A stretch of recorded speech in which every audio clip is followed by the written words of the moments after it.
이런 제목으로 여러분과 함께 은혜를 나누겠습니다. 어떤 집에 도둑이 들었습니다. 남편은 이불 속에 누운 채 아내에게 그렇게 이야기합니다. 방에 들어오기만 해봐라. 도둑이 방에 들어왔습니다. 그랬더니 남편이 이불 속에서 모기만한 소리로 그렇게 이야기합니다. 뒤지기만 해봐라. 도둑이 뒤졌습니다. 그리고 물건을 훔쳐서 유유히 사라졌습니다. 그때 남편이 큰 소리로 이야기합니다. 또 오기만 해봐라. 큰 소리를 쳤지만 이 도둑에 대해서 아무런 대응도 하지 못한 이 실속 없는 사람을 빗대어서 한 이야기 같습니다. 우리 신앙생활도 그런 것 같습니다. 우리가 겉은 풍성한 신앙생활을 하는 것 같은데, 겉은 그럴듯한데, 큰 소리를 치는 것 같은데, 실상을 보면 이 실속이 없는 신앙생활하는 모습, 혹시 우리의 모습 속에 그런 모습이 있지 않는가 생각하면서 오늘 이 말씀을 나눴으면 좋겠습니다. 오늘 말씀은 바로 겉으로는 이 신앙생활이 풍요로운 것 같은데 사실 알고 보면 실속이 없는 신앙생활, 그것을 지적하시는 주님의 말씀입니다. 예루살렘 동쪽에 감람산이 있는데 그 감람산 남쪽 기슭에 베단이라고 하는 동네가 있습니다. 이곳에 이 이스라엘 전역의 무화과 나무가 많긴 하지만 특히 더 많았던 것 같습니다. 6월절이 가까운 때 3월 말에서 4월 초로 그렇게 생각이 듭니다. 예수님께서 베다니 마을에서 하룻밤을 묵습니다. 그리고 예루살렘을 향해서 가시는 도중에 시장길을 느끼셨어요. 그래서 이 무화과 나무가 있는데 잎이 무성합니다. 그것을 보고 당연히 열매가 있을 거라고 생각을 해서 다가가서 보셨는데 그 무화과 나무, 잎은 무성한데 그 안에 열매가 없는 것을 보시고 그 나무를 저주한 내용, 그 내용이 오늘 말씀의 배경입니다. 오늘 우리가 본문 말씀을 보면서 조금 당황스러운 부분이 있습니다. 왜 그러냐면 오늘 예수님께서 원래 예수님은 남을 죽이기보다는 생명을 살리시기 위해 이 땅에 오신 분임을 삶 속에서 보여주시고 가르치셨는데 오늘 예수님께서 지나가시다가 조금 시장기가 있다고 해서 배고픔이 느껴지셔서 그 무화과 나무를 보셨는데 열매가 없음을 보고 그 나무를 저주했어. 그 이튿날 보니까 나무가 뿌리채 말라버려요. 기적이죠? 이것도 기적입니다. 어떻게 말씀 한마디로 나무가 이렇게 죽을 수 있는가? 기적을 베푸신 겁니다. 그런데 우리가 당연히 예수님 그러면 정서상으로 그는 살리는 분, 죽었던 것도 다시 살리시는 그런 주님이신데 여기서는요, 시장길을 느끼셨다고 그 한 나무를 말려 죽였다라는 이야기죠. 뭔가 예수님의 정서와 맞지 않은 것 같습니다. 또 이것보다 더 당황스러운 것이 하나가 있습니다. 뭐냐면 오늘 읽었던 13절의 말씀 후반에 보면 이는 무화과의 때가 아님이라. 이 말씀이 참 당황스럽습니다. 왜?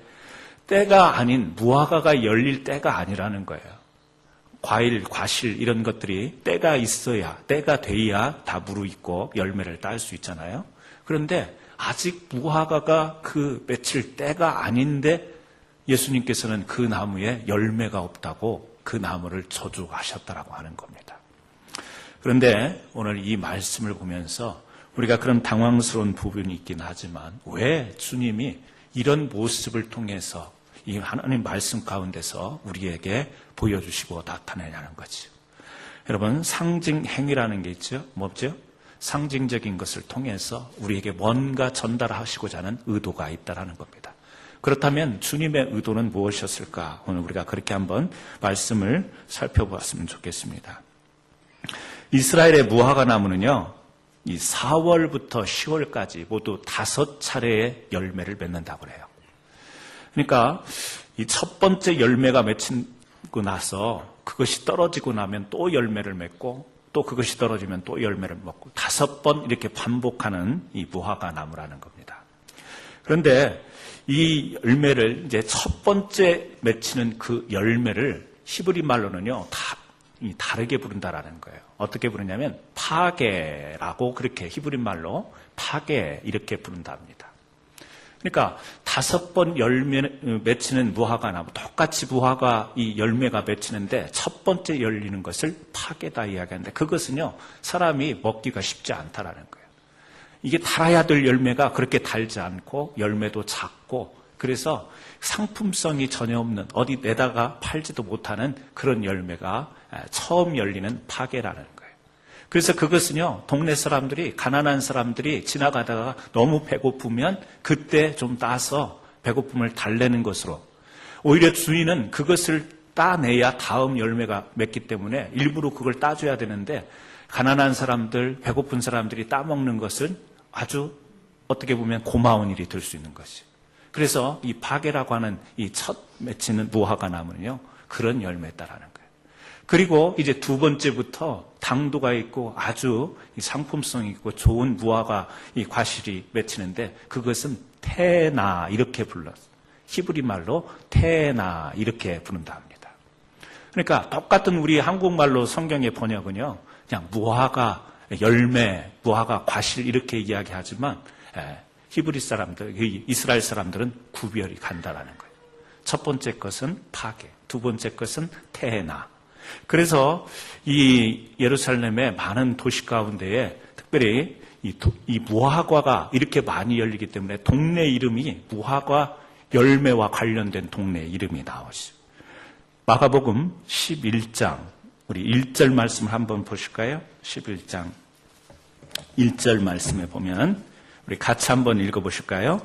저희가 예루살렘에 가까이 와서 감난산 벳과 베다니에 이르렀을 때에 예수께서 제자 중 둘을 보내시며, 거기 보면요, 두 지명 이름이 나와요. 하나는 뭐가 나와요? 벳바게, 벳바게가 나오고, 또 하나는 베다니, 이게 나옵니다.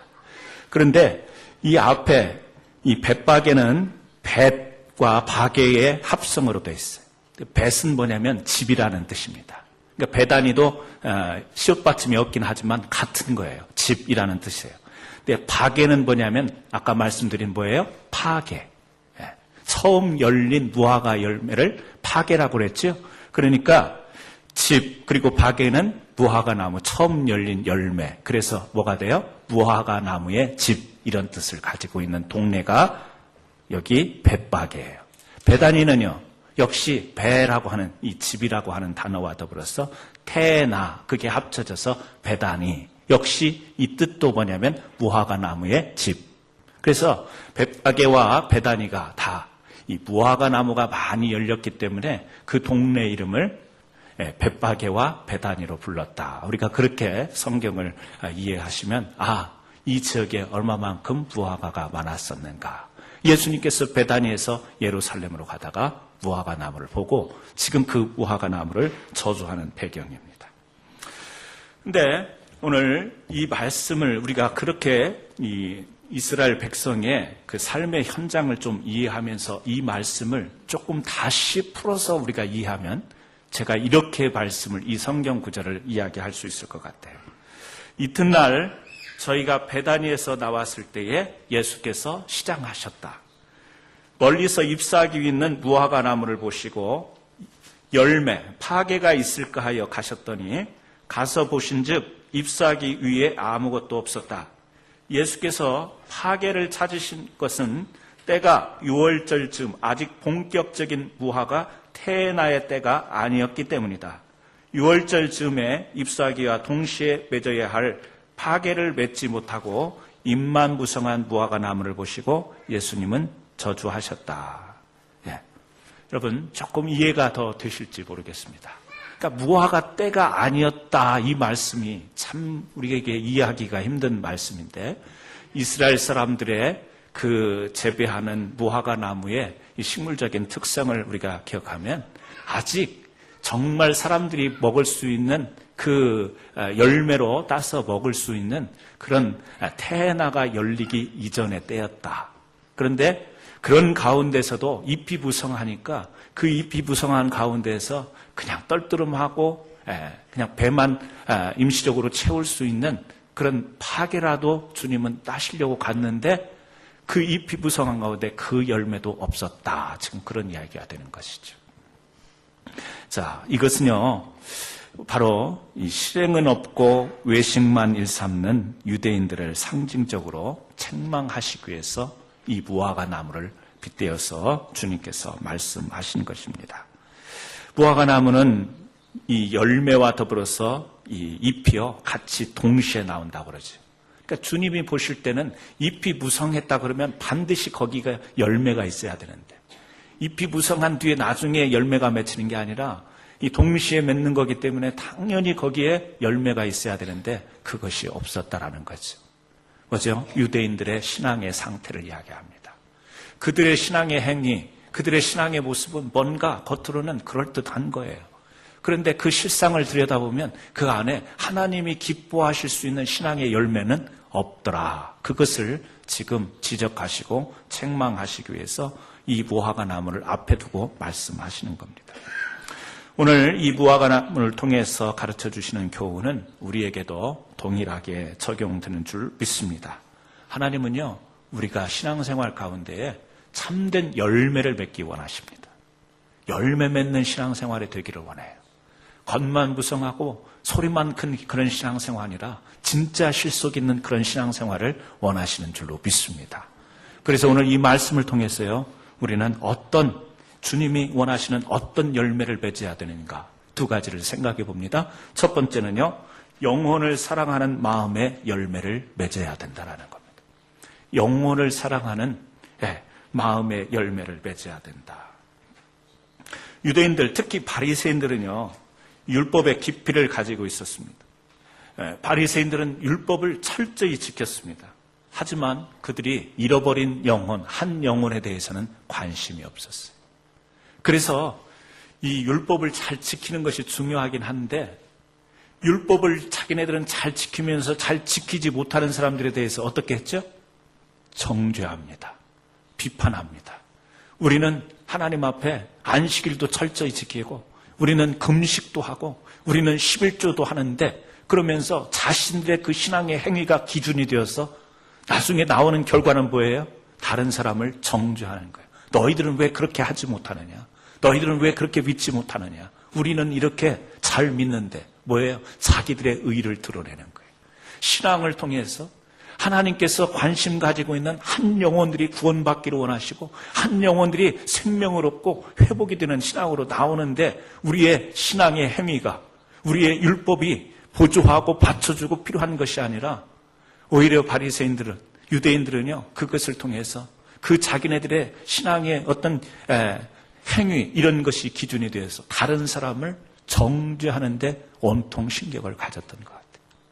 성경이 소개하고 있는 바를 보면요, 온통 그래요. 비판하고. 그래서 예수님이 이 땅에 오셔서 어땠죠? 죄인들과 함께 먹고 함께 교제를 나누고 그들을 고치시고 하는 것을 이 바리새인들은요, 굉장히 못마땅하게 여긴 거예요. 주님이 이 땅에 오신 것은요, 잃어버린 양을 구원하고 생명을 풍성케 하시려고 오셨는데, 바리새인들, 유대인들은요, 그걸 오히려 비난하고 비판했다라는 거예요. 뭔가 잘못돼 버린 것 같아요. 제가 어렸을 때요, 어머니가 장화를 한번 사주신 적이 있어요. 장화. 그 장화를 방에다가 놓고 비 오기를 얼마나 기다렸는지 몰라요. 비가 와야 그것을 신으니까. 그래서 비가 오면요, 친구들과 함께 가면서 일부러 물이 고인 곳으로 지나가요. 발을 힘있게 내딛으면서 척척 그냥 물 있는 곳에 밟으면서. 왜? 나는 발이 안 샌다 이거죠. 이제 장화를 신었다 이거지. 비 때문에 장화가 필요한데 저는 장화 때문에 비 오기를 기다렸어요. 여러분 가운데도 아마 옷장에 지금 겨울에 아주 추울 때 입어야 될 비싼 그런 따뜻한 밍크코트 내지는 오리털 파카 내지는 좋은 옷이 있는 분들은 지금 날씨가 추워지기를 기다리실 거예요.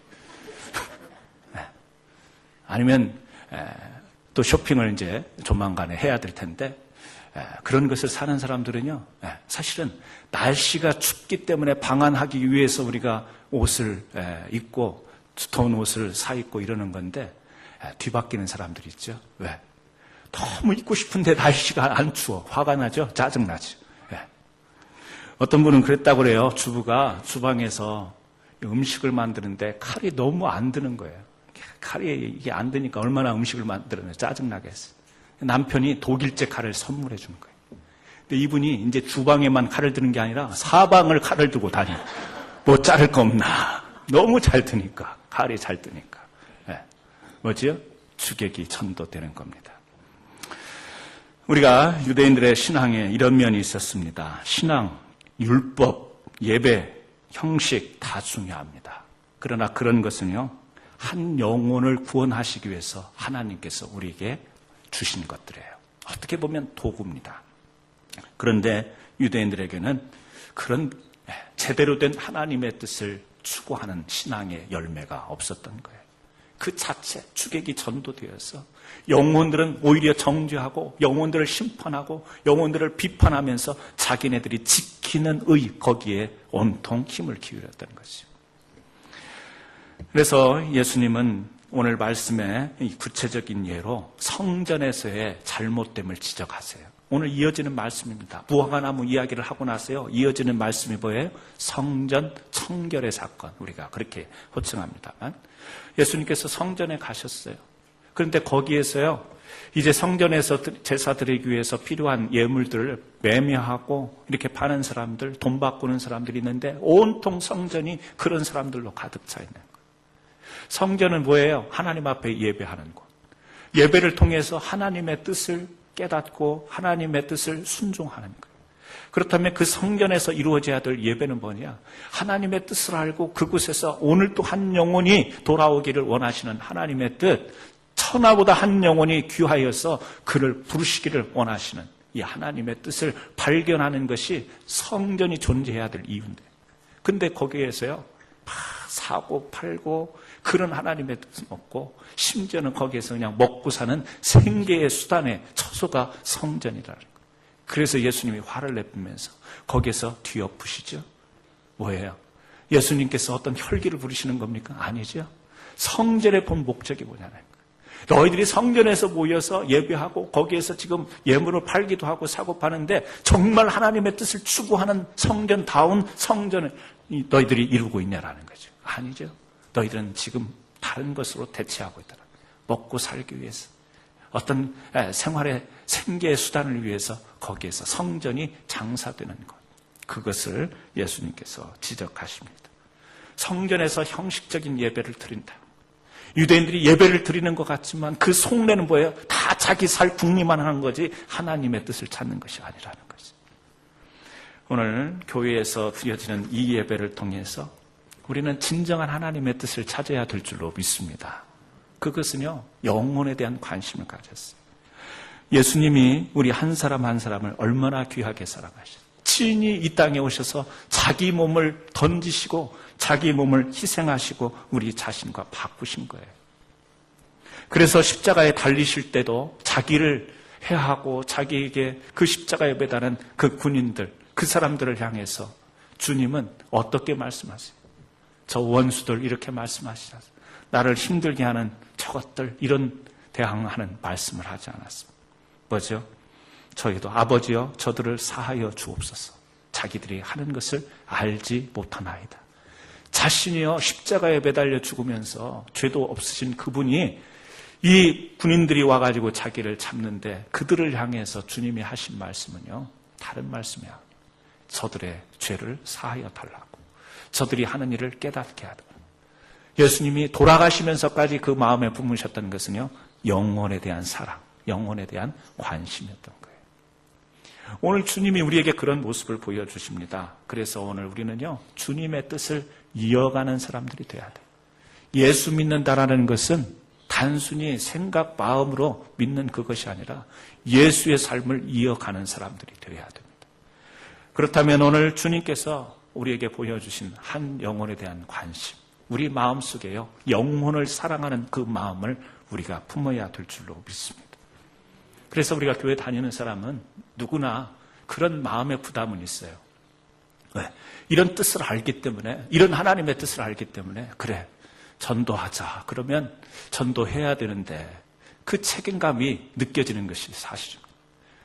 오늘 교회 와서 주보를 펴는 순간 당황하신 분도 있을 거예요. 오늘 설교의 제목이 갑자기 전도가 나오니까 또 이게 부담스러운 거예요. 왜?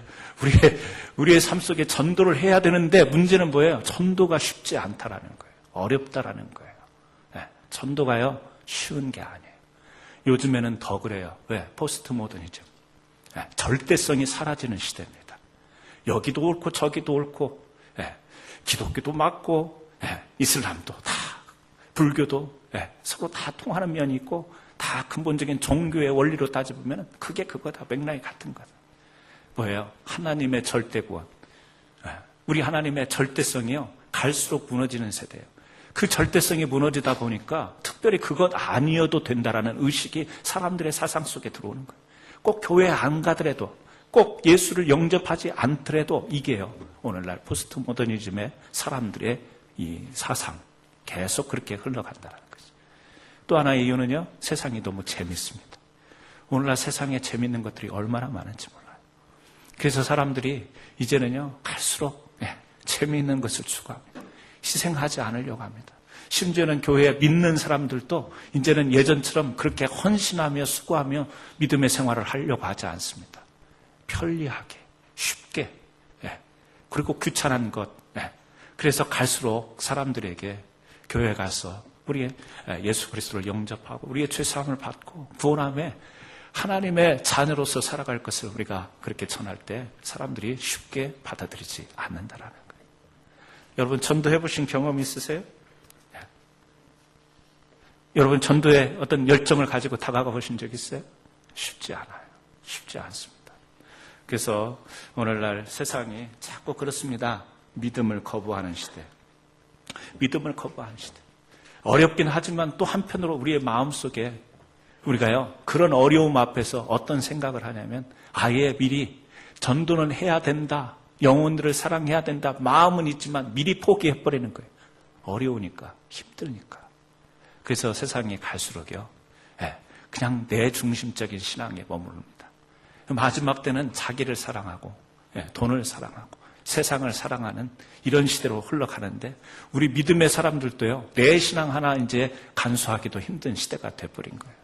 그래서 영혼을 사랑하는 마음을 품자, 이것도 굉장히 어려워요. 이 마음속에요, 정말 사람에 대한 관심을 갖는 것조차 힘든 거예요. 그래서 우리가 돌아온 탕자 이야기가 있잖아요. 신약 성경에 보면 탕자 이야기. 아버지가 어떻게 해요? 둘째 아들이 나가서 방탕하고 가지고 간 돈 다 써버리고 망하고 돌아오는데 끝까지 그 아들을요, 자식으로서 사랑하면서 맞이하잖아요. 근데 요즘에 이 이야기가 달라졌답니다. 아버지의 이 마음이요, 사랑과 용서와 이해하는 이 스토리가 달라졌대요. 그래서 한 목사님이 방탕한 청년에게 상담을 했대죠. 성경에 보면 이렇게 돌아온 탕자 이야기가 있는데 당신이 빨리 집으로 돌아가고 아버지의 품으로 돌아가라. 아버지가 당신을 위해서 신발을 준비하고 손에 가락지를 끼울 거고 송아지를 잡을 것이다. 그랬대. 그래서 이 사람이 마음을 먹고 집으로 돌아갔답니다. 돌아가서 오랜만에 이 목사님을 만났어요. 목사님이 이야기를 하는 거예요. 그래, 반가운 표정으로 아버지가 그렇게 신발을 사놓고 기다리셨지? 그랬더니 그 청년이 하더래요. 아니요, 아버지가 발바닥만 죽으라고 때렸답니다. 그럼 손에 가락지는 준비했던가? 아니요, 지갑을 빼앗고요, 손이 닳도록 제가 빌었습니다. 그러더래요. 혹시 송아지는 잡던가? 아니요, 송아지는 잡긴요, 저를 잡으시던데요. 그러더래요. 아버지의 마음이 용서하고 이해하고 사랑으로 돌아온 아들을 안는 그 스토리인데 아버지의 영성, 아버지의 품는 마음이 사라진 시대를 굉장히 어떤 빗대어서 하는 이야기 같습니다. 여러분, 우리 안에 하나님의 마음이 회복돼야 될 줄로 믿습니다. 주님의 마음이 회복되기를 축원합니다. 물론 쉽지 않습니다. 어렵습니다. 내 신앙도, 내 믿음, 내 가족들의 어떤 믿음 생활도 함께 하기가 참 쉽지 않은데 한 영혼에 대해서 아니요.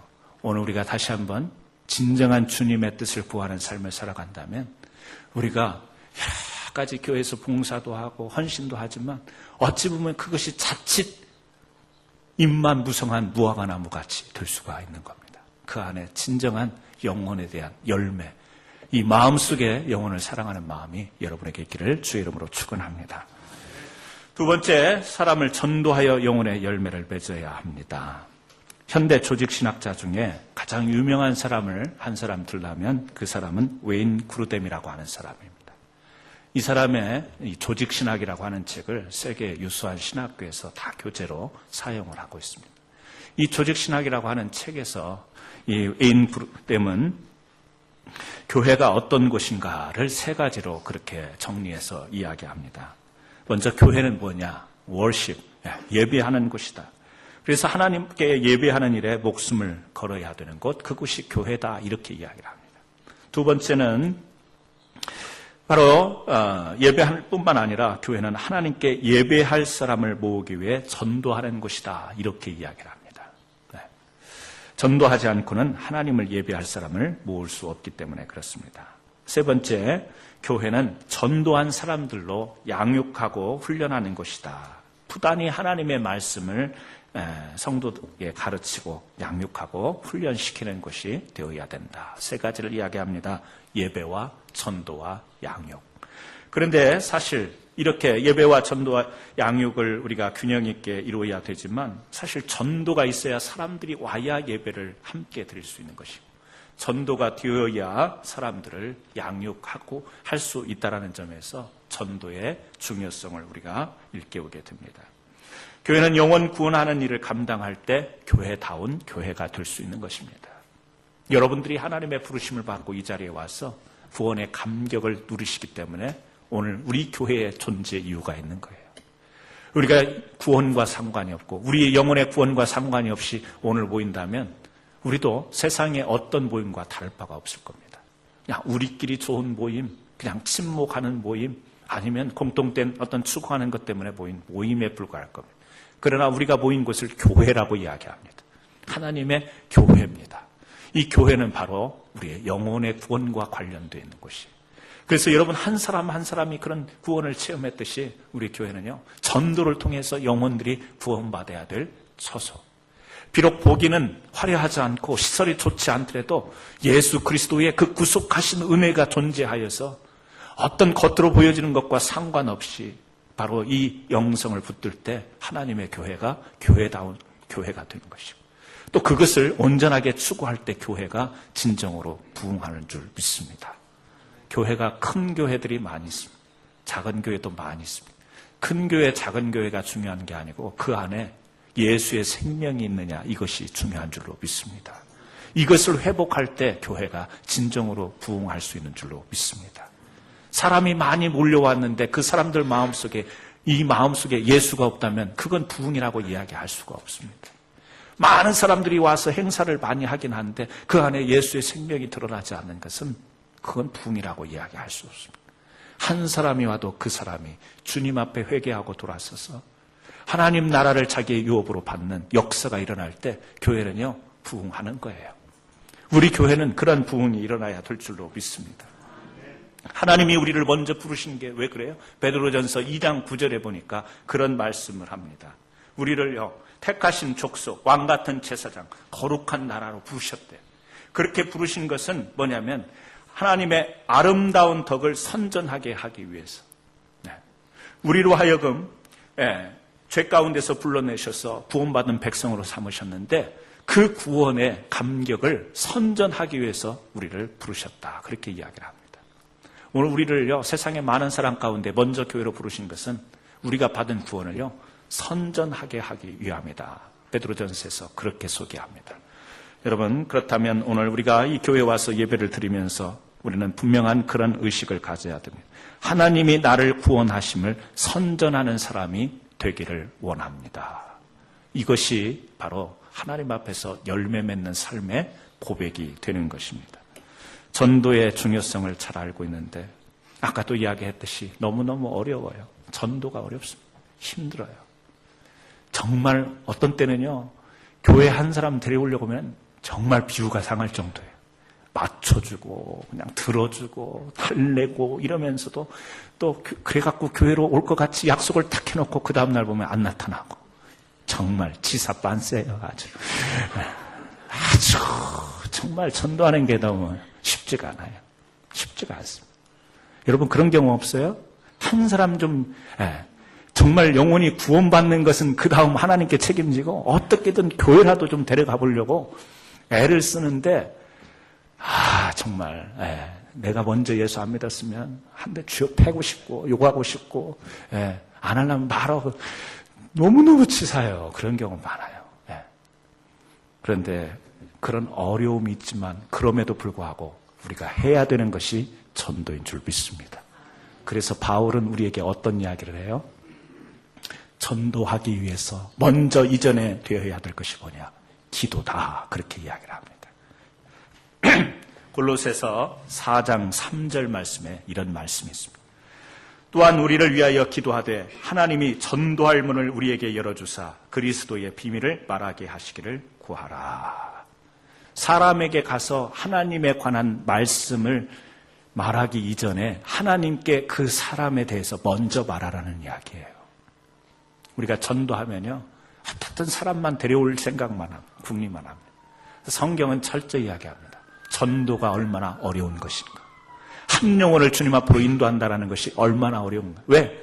사방에서 사단이요 못 가게 에워싸고 있으니까, 방해하니까. 그 일이 영적인 일이기 때문에 그냥 단순히 한 사람을 초청하는 일이 아니고 영적인 사망 가운데서 구원으로 인도하는 일이기 때문에 이게 보통 어려운 일이 아닌 거예요.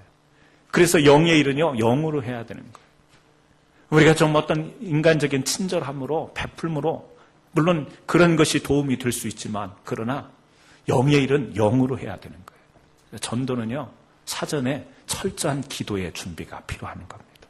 바울도 복음을 전하는 대사도였지만 지금 골로새 교회를 향해서 뭘 부탁해요? 전도의 문이 열릴 수 있도록 기도 좀 해주라. 그 부탁을 하는 거예요.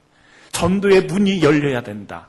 내가 여는 게 아니라 하나님께서 그것을 열어주실 때에 전도할 수 있고 영혼을 인도할 수 있는 거다. 영의 일이기 때문에. 그러니까 그걸 위해서 기도를 해달라. 그렇게 지금 이야기하는 거예요. 여러분, 사도행전을 보면 우리가 이 전도행전이라고 그렇게 이야기를 합니다. 많은 사람들을 하나님 앞으로 인도하는 그런 역사, 교회의 역사가 기록이 되어 있기 때문에 3,000명이 믿고 돌아오잖아요. 전도의 역사가 일어나잖아요. 그러나 별명은 뭐예요? 사도행전의 별명은 기도행전이에요. 사도행전 2장에 보니까 요한 다락방에서 많은 사람들이 모였어요. 전혀 기도하기에 힘썼다. 그렇게 이야기를 해요. 그들이 전도하려고 나간 것이 아니라 그들을 먼저 모여서 기도한 거예요. 기도했더니 거기에서 열린 겁니다. 그래서요, 베드로가 복음을 전할 때에 3,000명이 회개하고 돌아오는 역사가 있는 거예요. 전도가 말발로 되는 게 아니에요. 전도가 단순한 친절로 되는 게 아니에요. 뭘로 시작이 돼요? 기도로 시작이 되는 거예요. 그래서 오늘 여러분, 오늘 우리는 하나님 앞에 이 전도의 열매를 맺을 수 있는 그런 거룩한 교회가 되기를 간절히 바라는데, 그를 위해서는요, 기도의 힘이, 기도가 전도로 연결될 수 있는 그러한 축복된 교회가 되기를 바랍니다. 허드슨 테일러가요, 중국에 가서 선교를 합니다. 여러 지역에 다니면서 두세 사람만 믿는 사람이 생기면 자기의 동역자를 그곳 담당 동역자로, 사역자로 세워요. 그런데 많은 지역에 그런 사역자를 보냈는데 광주라고 하는 지역, 그곳에는 정말 복음 전하기가 어려운 지역, 모든 중국의 다른 지역보다 너무 이 복음 전하기가 척박한 그런 어려운 것이. 그런데 희한하게 그곳에서 다른 지역보다 훨씬 더 전도의 열매가 잘 맺히는 것. 많은 사람들이 막 돌아오는 것. 자기가 하나님께 감사하죠. 왜? 이 사역의 문이 열리니까, 전도의 문이 열리니까 감사하긴 했어요. 그러면서 이 허드슨 테일러가요, 이해가 안 되는 거예요. 왜 다른 곳은 훨씬 좋은 조건이고 다른 곳에는 훨씬 더 사람들이 잘 믿을 수 있을 것 같은 환경인데, 이 정말 객관적으로 볼 때, 상식적으로 볼 때 안 돼야 될 것 같은 광주에서는 열매가 맺히는가 굉장히 궁금했어요. 그러다가 한 번은 영국의 이제 선교 보고를 위해서 스코틀랜드의 한 지역을 방문합니다. 방문해가지고 거기에서 간증 집회를 하고 선교 보고를 합니다. 선교 집회가 끝났는데 한 사람이 다가오는 거예요. 다가와가지고 이야기를 합니다. 묻습니다. 그 광주에 있는 한 사역자, 선교사님에 대해서 꼬치꼬치 묻는 거예요. 그래서 대답을 해줬습니다. 해줬더니 그 사람이 하는 말이, 거기 광주에 나가 있는 그 사역자가 자기의 친구라는 거예요. 자기의 친구인데 자기의 친구가 거기에 복음을 증거하러 간다고 들은 뒤부터 6년 동안 하루도 빼놓지 않고 자기가 기도를 했다라는 거예요. 그래서 그곳 사역 현장이 어떠냐고 이 허드슨 테일러에게 질문하는 거예요. 허드슨 테일러는 거기에서 딱 캐치를 하는 겁니다. 한 사람이었지만 친구를 위해서 6년간 쉬지 않고 기도했던 기도의 열매가 도대체 그 현장에서는 이해가 되지 않고 다른 지역보다 훨씬 더 열등한 지역인데 그곳에서 그 열매가 맺히는 이유를 허드슨 테일러는 거기서 깨달은 거예요. 여러분, 오늘날 선교의 현장에, 복음 증거하는 현장에 이런 일들이 있습니다. 여러분, 우리의 기도가 아무것도 아닌 것 같지만요, 기도를 통해서 열매가 맺히는 줄 믿으시기를 바랍니다. 그래서 우리 교회가, 물론 그동안에 우리 교회에 상처가 있는 줄로 압니다. 우리 성도님들 마음속에요, 아픔도 지금까지 남아있는지도 모르겠습니다. 그런데 언제까지 아프다고 호호거리면서 이 상처만 붙들고 있겠냐라는 거예요. 주님의 뜻은요, 아픈 것을 달래는 것이 있지 않아요. 이제는 그것에서 일어나기를 원하십니다. 하나님은 일어나셔서 예배 가운데 진정으로 하나님의 뜻을 발견한 우리들이 이 영혼, 한 영혼을 사랑하는 마음을 가지고 이제는 나갔어요. 어려워요. 막혀요. 힘들어요. 부딪힙니다. 그렇지만 주님 앞에 기도로 뚫고 나가는 거예요. 한순간에 내가 전도하는 것, 여러분, 그렇게 되지 않습니다. 전도라는 게 그렇게 되지 않습니다. 잉태하는 거예요. 시간이 걸리는 거예요. 산모에 고통이 있는 겁니다. 한참 동안. 그래서 우리에게 기도가 필요한 거예요. 그래서 우리 사랑하는 성도님들, 제가 오늘 준비하지는 못했지만 조만간에 좀 카드를 준비하려고요. 그래서 여러분들 성경 제일 앞에 십계명이 있고 주기도문 있고 사도신경 있는 그곳에요, 여러분들이 좀 붙여서 뭘요? 하나님 앞에 기도하면서 내가 이 사람만큼은 하나님께 인도했으면 좋겠다. 첫째는 로컬에 있는 분들, 이 지역에 있는 분들 중에서, 아니면 또 캔사스에 계시지는 않지만 멀리 한국에 계시고 또 세계에 퍼져 살지만 그 사람이 꼭 하나님 앞에 구원받았으면 좋겠다. 가족, 친지, 친구 중에 그런 사람들, 꼭 우리가 이 지역에 있는 사람들 우리 교회로만 데려와야 전도는 그것만이 전도는 아니니까. 그래서요, 한번 우리가 해보시죠. 정말 하나님의 말씀처럼 기도하고 정말 하나님께 맡기고 전도의 문을 열어달라고 했을 때 하나님께서 어떤 열매를 맺게 하시는가를 우리가 실질적으로, 그냥 우리가 신앙생활하고 우리끼리 풍성한 입만부성한 그런 신앙생활이 아니라 하나님의 뜻을 우리의 삶 속에서 실현시킬 수 있는 그 열매를 바라보면서, 찬송의 가사처럼 또 하나의 열매를 바라면서 우리가 좀 이름을 적고요, 여러분 부단히 한번 기도해 보시죠. 하루에 한 번씩 성경을 펼 때마다 그때 하나님이 그 영혼을 어떻게 인도하는가. 우리의 신앙이 좀 도전적인 신앙이 되기를 바랍니다. 우리의 신앙이 실질적으로 실속 있는 신앙이 되기 위하여 뭔가 다가갈 수 있는 그런 노력을 저와 여러분이 함께 감행했으면 좋겠습니다. 여러분, 전도 어렵다고 생각하지 마시고, 전도의 분 내가 하려고 하면 어렵습니다. 내가 하려고 하면, 내가 결과를 지으려고 하면 어렵습니다. 그러나 기도는요, 하나님께 맡기는 거예요. 응답은요, 하나님께 맡기는 거예요. 그러나 기도하는 것은 우리가 해야 되는 것입니다. 그래서 우리 교회가 이제 서로를 위로하고 서로를 써내고 이러한 것으로 우리가 계속해서 언제까지만 그렇게 하지 말고요. 제가 보니까 이미 여러분들이 이미 서로 위로하고 할 만큼 한 것 같아요. 이미 여러분, 우리가 이제 회복의 단계에 들어선 것 같습니다. 우리 교회가. 그렇다면 이제 우리 교회가 일어나야 됩니다. 무엇을요?